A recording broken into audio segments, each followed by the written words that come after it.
Salve maninho, tranquilo? Raposo na voz. E eu estou aqui para trazer para vocês o último vídeo sobre os Cavaleiros de Athena, trazendo por fim os Cavaleiros de Ouro mais poderosos. Então se você gosta desse tipo de vídeo, deixa o seu like, inscrição e compartilhe com seus amigos. E me segue nas minhas redes vizinhas, pois me ajuda muito, ok? Vai mano, seu dedo não vai cair não. Pronto? Valeu maninho, tamo junto. E vamos pro vídeo agora. Perdi minha amada e a minha sentença é viver vivendo pra sempre, raposa varenta dos 7 pecados, eu sou a ganância eternamente condenado, pro clã dos demônios, jurei minha vingança. Tente me matar, vai funcionar. No final seu esforço é em vão, guerreiro sublime, poder me define, vou sobreviver. Contextualizando, os Cavaleiros de Ouro são os mais fortes do exército de Athena e são o menor grupo do santuário. Afinal, eles são protegidos pelas constelações representantes dos signos. No início, eram 12 Cavaleiros de Ouro, para fazer um paralelo com os signos do Zodíaco, mas como Serpentário vez ou outra é banhado pela luz do Sol, ele foi introduzido depois em Next Dimension, sendo a constelação de um Gold banido, que foi morto, apagado e selado pelos deuses. Porém, Serpentário também é a constelação de uma Amazona de Prata, China de Serpentário. Os Golds possuem domínio do cosmo a um nível tão alto que poucos cavaleiros do exército de Athena se igualam aos seus poderes, com os únicos a fazer isso sendo os Bronze Boys, o Orfeu de Lira e o Sukiô de Taça, que são pratas. E por fim, para se tornar um Cavaleiro de Ouro, ou você se torna por aumento de hierarquia, como o Senno Ômega fez, que saiu de bronze para ouro, ou você treina desde novo para ser um, como Shaka, Máscara da Morte e Afrodite. E por aí vai. Os Cavaleiros de Ouro são tão poderosos que a base da sua velocidade é a velocidade da luz, podendo até aumentar ela ainda mais, além de terem despertado o 8º sentido na saga de Hades.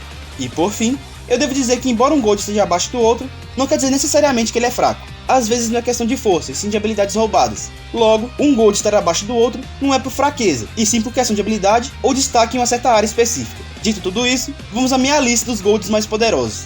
Começando por... Número 13. Máscara da Morte de Câncer. O cavaleiro mais sádico e cruel de todo o santuário, sendo aquele que o santuário usa para fazer os trabalhos sujos, como assassinatos, pelo menos na gestão de saga como grande mestre. Ele manipula almas, podendo banir elas direto para a colina do Yomotsu, que é a linha do mundo dos vivos para o mundo dos mortos. É um poder bem roubado, no entanto, para ele realizar tal manipulação ele precisa de tempo. Tempo esse que os Cavaleiros de Ouro não dariam para ele. Mas não se engane, ele é um dos mais poderosos em questão de habilidade roubada, mas na execução ele fica bem atrás. Então ele só fica nessa posição, pois seu golpe demora bastante para ser feito, mas caso fosse mais rápido, ele seria um dos Golds mais poderosos, sem dúvida. Além de tudo, ele é um ótimo lutador, já que enfrentou Shiryu sem muitos problemas, além de saber usar muito bem o terreno a seu favor. E cara, lutar com Shiryu e levar vantagem é um baita feito, já que em questão de artes marciais, Shiryu é o bronze mais forte. O Máscara da Morte também possui uma telepatia e telecinese em nível dimensional, visto que ele pôde ouvir as orações de Shunrei, que rogava pela segurança de Shiryu. E depois, ele fez ela cair da cachoeira com telecinese. E tudo isso enquanto ele estava no Yomotsu, e ela estava no mundo humano. Eu não sei se todos dourados possuem habilidades mentais nesse mesmo nível, mas é um ponto para a Máscara da Morte. E é realmente uma pena que ele não tenha sido melhor aproveitado na série clássica, pois ele tinha muito potencial para ser o Vegeta de CDZ. Mas enfim, né? Pelo menos tivemos Manigold, que deu uma boa personalidade e um destaque maior para o Cavaleiro de Câncer. E lembrando, o Máscara da Morte não é fraco. Ele é tão forte, rápido e resistente quanto os outros dourados. Só possui mais limitações em questões de técnica. Dizendo isso, vamos ao próximo, que é... Número 12. Aldebaran de Touro. O brasileiro que não nos representou como queríamos na série. O cavaleiro mais bruto e forte fisicamente de todo o santuário de Athena, tendo uma personalidade forte e de grande coração. Ele possui o poderoso golpe chamado de Grande Chifre. Pois é, sacanagem o brasileiro ter um golpe chamado de Grande Chifre, porra. O poder do cara é ser corno, caralho. Mas enfim... Esse golpe, se for bem executado e carregado, ele pode acabar matando alguém com hit kill, e como acabou matando na saga de Hades. Porém, como Máscara da Morte, ele sofre pela questão da demora. Ele não sobe muito no rank. No entanto, é bem mais fácil para ele vencer o Máscara da Morte do que o contrário, pois enquanto ele carrega o Grande Chifre, ele pode distrair o Máscara da Morte com seus ataques oculares. E bem, Aldebaran é bem forte, mas não foi muito bem aproveitado e morreu de uma forma bem broxante. Kurumada é bom em criar personagens interessantes, mas seguir com eles é o problema dele. Bom, pelo menos tivemos 2 cavaleiros filhas que representaram o signo de Touro, como o Rasgard e o Harbinger. E esse último em especial parece muito mais ser BR do que o próprio Aldebaran. Mas enfim, o Aldebaran fica nessa posição por ser limitado aos golpes físicos de impacto, porque eles necessitam de uma carga de energia para matar. E como é um DM, demora seria um problema. Mas o ponto forte dele é a resistência e sua força, mas ainda assim é algo bem limitado. Então, infelizmente, nosso BR não sobe muito nessa lista. Fazer o que, né, brother? Enfim, vamos pro próximo. Número 11. A Ioria de Leão. O cavaleiro mais feroz do santuário, onde ele ataca ferozmente em uma velocidade absurda. O Ioria é subestimado e superestimado por muitos ao mesmo tempo, pois seus golpes são um dos mais simples e que dá mais abertura para contra-ataques, mas ao mesmo tempo é um golpe poderosíssimo em alta velocidade. Ele está nessa posição visto que seu relâmpago de plasma pode atacar vários inimigos ao mesmo tempo, e não confunda, os relâmpagos são apenas os punhos de Ioria atacando na velocidade da luz, ou até superando ela.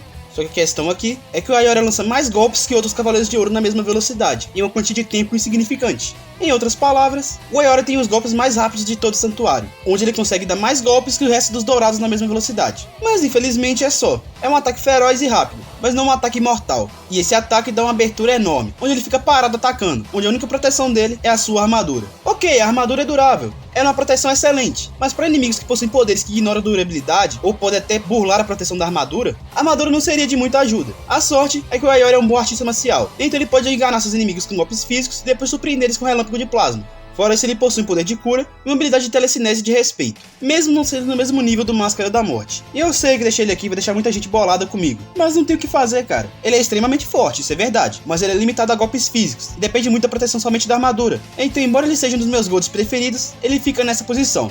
Enfim, vamos pro próximo. Número 10. Shura de Capricórnio. O cavaleiro que pode até parecer fraco, mas é um dos cavaleiros mais letais de todo o santuário, onde o único golpe dele já seria mais que suficiente para matar qualquer desavisado, e até cortar o tecido do espaço-tempo. Essa do espaço-tempo eu me baseei no feito do Elcid de The Lost Canvas, mas não seria impossível pensar isso, visto que o Ikki abre uma ferida no espaço com seu cosmo no talo. Ele, por exemplo, pode cortar até mesmo uma armadura de ouro com seus golpes, já que seus membros, sejam eles braços ou pernas, são tão afiados quanto as espadas de Libra, e ele ainda pode criar lâminas de cosmo tão cortantes quanto. E mesmo que ele receba algum golpe físico poderoso, como o Cólera do Dragão, por exemplo, ele pode inverter o dano usando a técnica da Pedra Saltitante, e assim devolver o dano pro seu inimigo. E junto do Aioria, Shura é um dos melhores lutadores fácil. E o que deixa ele à frente dos demais é que cada golpe dele é capaz de te partir ao meio facilmente. Eu te pergunto, teria como a Aioria, Aldebaran ou Máscara da Morte sobreviver a Excalibur? Até porque ela não demora nada para ser feita. E eu respondo, é claro que não. Embora os golpes de Aioria sejam mais rápidos, a armadura do Shura iria ajudar ele a aguentar os golpes, até ele desferir o golpe derradeiro com a Excalibur. E convenhamos que o Shura já aguentou Cólera do Dragão do Shiryu no sétimo sentido, então o relâmpago de plasma não faria muita coisa. Além de, claro, ter uma fé inabalável em sua deusa Athena. Embora aquilo dele ser o cavaleiro mais fiel a Athena, seja invenção da Toei. Dizendo isso, o próximo é... Número 9. Milo de Escorpião. Um cavaleiro bem poderoso, que não recebe seu devido merecimento na obra. Ele tem uma personalidade um pouco arrogante, porém muito justa, prezando a justiça e a fidelidade acima de tudo, além de ter um pouco de pavio curto. Ele possui duas técnicas de destaques próprias dele.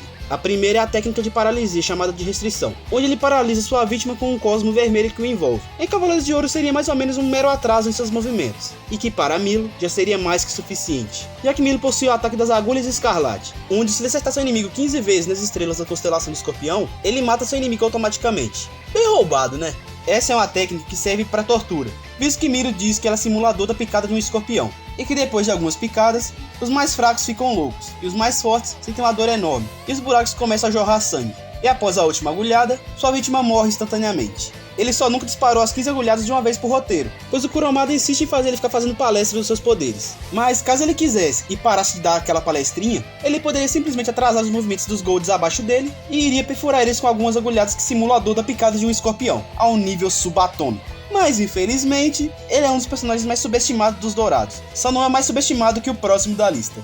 Número 8. Afrodite de Peixes.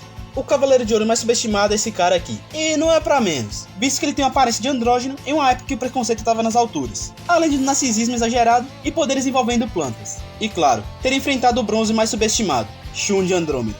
Com tudo isso, ele realmente parece fraco, mas não se engane, em termos de velocidade de cosmo, ele não perde pra nenhum dourado, assim como sua resistência, já que ele tem uma armadura de ouro. O que difere ele são suas habilidades, onde ele tem um dos maiores arsenais de técnicas dos dourados. Primeiro, suas rosas diabólicas reais, que servem para envenenar, onde até mesmo o simples arranhão de seus espinhos, mesmo em uma armadura, já será o suficiente para envenenar alguém, além de sua fragrância venenosa, ou seja, envenena pelo ar ou pelo toque.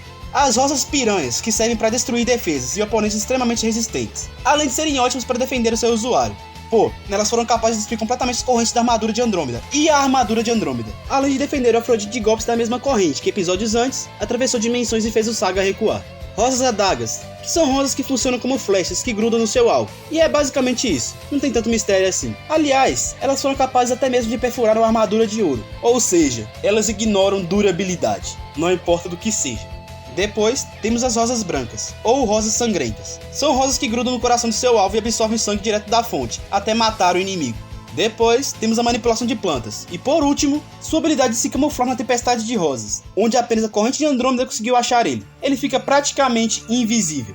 Vai por mim. Os dourados abaixo seriam mortos pelas habilidades do Afrodite. Pense no tão famoso Albáfica. Ele é forte mesmo sendo um peixe, não é? Pois então, é a mesma coisa com a Afrodite. Na verdade, eu acho que a Afrodite é até mais forte que o próprio Elbáfica. Enfim, vamos pro próximo antes que alguém me dê um tiro. Número 7. Camus de Aquário. O Cavaleiro de Ouro mais frio, porém com um coração cheio de bondade e amor, embora ele esboce apenas frieza. E isso até que combina com ele, tá? Onde ele pode manipular o ar frio e o gelo. E seus ataques de gelo são capazes de pulverizar até mesmo armaduras de bronze, que àquela altura do campeonato estavam com a mesma resistência ou até superior à resistência de uma armadura de prata, como vimos quando ele destruiu a armadura de cisne do Yoga. Seu frio é forte bastante para até mesmo congelar internamente o joelho do poderoso Chakra de Virgem.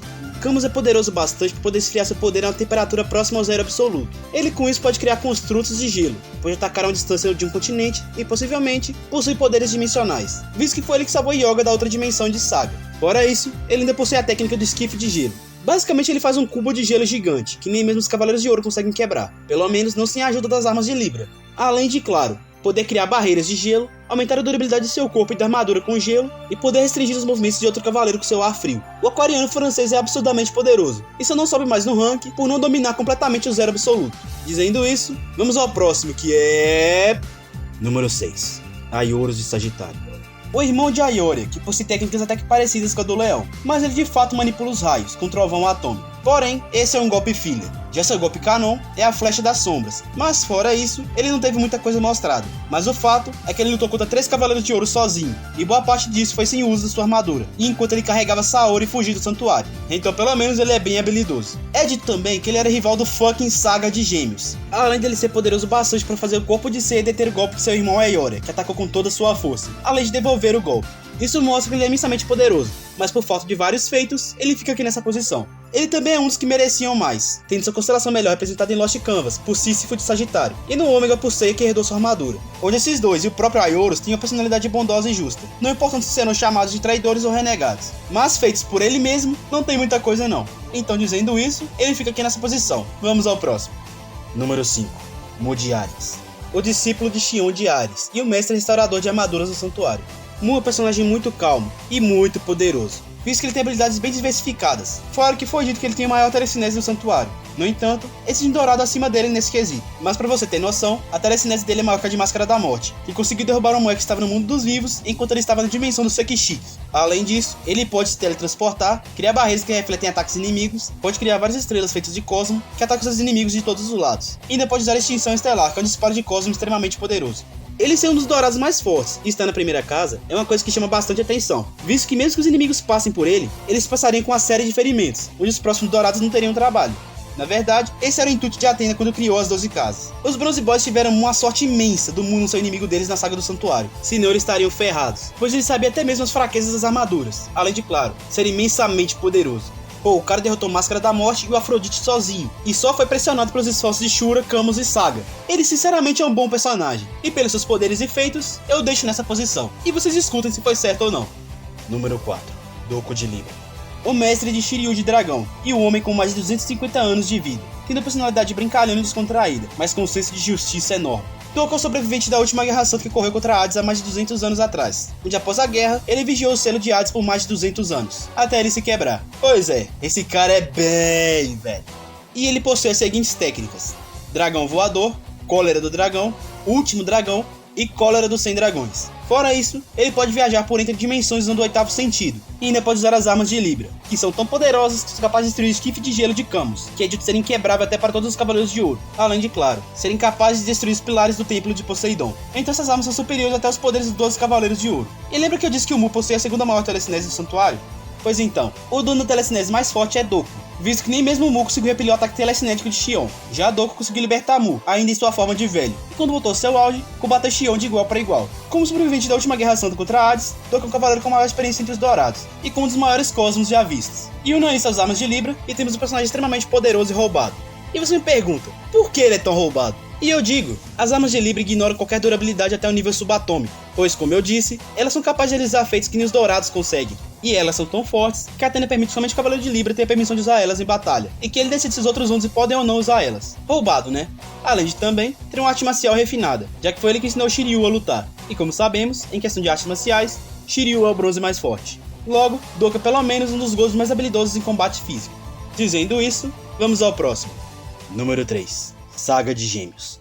Nossa, meu amigo, isso aqui vai dar um ruim, mas vamos lá. O Saga fica nessa posição pois se mostrou ser um dos dourados mais poderosos, visto possuir um cosmo extremamente alto, possibilidades de combate excepcionais que se equivalem às de Aioria, resistência a ilusões, ilusionismo, manipulação da mente com o Satã Imperial, manipulação do espaço, distorção do espaço-tempo e manipulação dimensional com a outra dimensão, e a explosão galáctica, que é confirmado ser o ataque mais poderoso em poder destrutivo do santuário, além de ser um mestre estrategista e um grande manipulador. Esse é Saga de Gêmeos. Saga de longe, um dos dourados mais fortes. Sem armadura, ele foi capaz de desviar da corrente de Andrômeda, que ia acertar seu rosto, e essa corrente viajou por dimensões numa velocidade absurda, e só acertou parcialmente seu rosto. Saga tem habilidades monstruosas até para um cavaleiro de ouro, tanto é que ele é conhecido por muitos como um deus, e por outros como um demônio. E não é pra menos, dada sua reputação. Ele possui um aspecto calmo, coração bondoso, porém pode ser cruel em batalha, e como é. Ele foi capaz de derrotar Ikki de Fênix, que na época era o cavaleiro de bronze mais poderoso, sendo que Ikki havia acabado de enfrentar o Shaka. Ele também é poderoso o suficiente que mesmo sem armadura, ele pode confrontar um cavaleiro de ouro do calibre de Aioria. Além também de ser pelo menos equivalente ao seu irmão gêmeo, Canon de Gêmeos, que derrotou um exército de espectros sozinho, e derrotou e até praticamente humilhou o juiz do inferno, Radamantes de Wyvern, sendo que Radamantes foi rival para Orfeu, que era um cavaleiro de prata que tinha um nível de poder comparável até acima de alguns cavaleiros de ouro. Além de que, no mangá, Canon diz que Radamantes teria vencido Mu, Milo e Aioria com extrema dificuldade, caso ele não estivesse protegido pela barreira de Hades. Logo, Radamantes poderia derrotar 3 cavaleiros de ouro com extrema dificuldade, e ainda assim, Canon desceu a lenha nele. Logo, o Saga também poderia. E isso se deve porque o Radamantes tinha um poder maior que o 7º sentido, mas inferior ao 8º. Então meio que essa é a explicação para o Radamantes ser superior a 3 Golds, e isso escala Saga e Canon a um nível absurdo. Óbvio, os outros Golds também despertaram o 8º sentido, mas ainda assim, Saga e Canon se mantêm acima. E eu falo Saga e Canon porque o Canon tá aqui como menção honrosa, até porque ele e o Saga têm um nível de poder parecido. Enfim, dizendo isso, vamos ao próximo, que é o... Número 2. Shaka de Virgem. O cavaleiro mais próximo de Deus. Pelo menos era. Mas ele fica nessa posição, pois seguindo o que Kuromada diz sobre o que determina uma luta em CDZ, que queimar mais o cosmo vence. E meu amigo, Shaka é de ter o maior cosmo dentre os dourados, sendo considerado o homem mais próximo de se tornar um deus. E isso justamente por causa do cosmo dele se aproximar muito ao cosmo divino. O Shaka teria total condição de virar um deus. E com isso em mente, vamos ao Tesouro do Céu, que é a técnica que prende várias pessoas de uma única vez, as paralisando e impedindo de atacar ou defender, ficando à mercê de Shaka para ter seus sentidos removidos. E a única forma de sair do Tesouro do Céu é queimar seu cosmo e deixar ele maior que o cosmo de Shaka, o que para cavaleiros e outros mortais é praticamente impossível. Mas não é impossível para deuses como Hypnos, Thanatos, Hades, Poseidon, Atena e etc. Porque esses deuses possuem naturalmente um cosmo muito maior, e nem adianta reclamar, o Shaka não é onipotente. Quem tiver um poder maior que o dele, não vai ser afetado pelo Tesouro do Céu.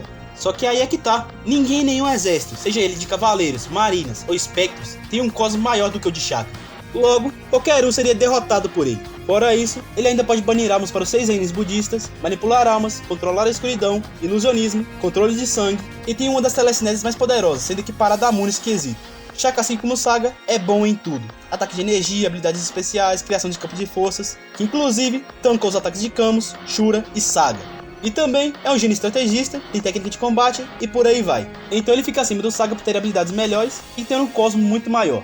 E olha que não tô falando da vez que o Shaka peitou Saga, Camus e Shura de uma única vez, e quase venceu os 3. Pois é, ele enfrentou 3 Cavaleiros de Ouro de uma vez. Foi pressionado obviamente, mas enfrentou. E cara, eu sei que eles não queriam matar o Shaka, eu sei, mas também eles fariam qualquer coisa pra chegar até Atena. E é aquilo, né mano, eu não quero te matar, mas eu vou fazer pra cumprir meu objetivo, então você que se lasque. E bem, no final dessa luta foi necessário um ataque que simula o poder do Big Bang para poder matar o Shaka, e porque ele deixou ainda por cima. Fora que no mangá Next Dimension, Shaka projetou sua alma 200 anos no passado, para poder enfrentar seu antecessor, Shijima de Virgem, que iria matar o Shun. Eles iniciam a guerra de 1000 dias, onde Shaka e Shijima se atacam, e a energia acumulada pelos ataques era tanta que era dito que iria afetar até mesmo o ciclo de reencarnação, e que pequenos universos estavam sendo criados e destruídos ao mesmo tempo.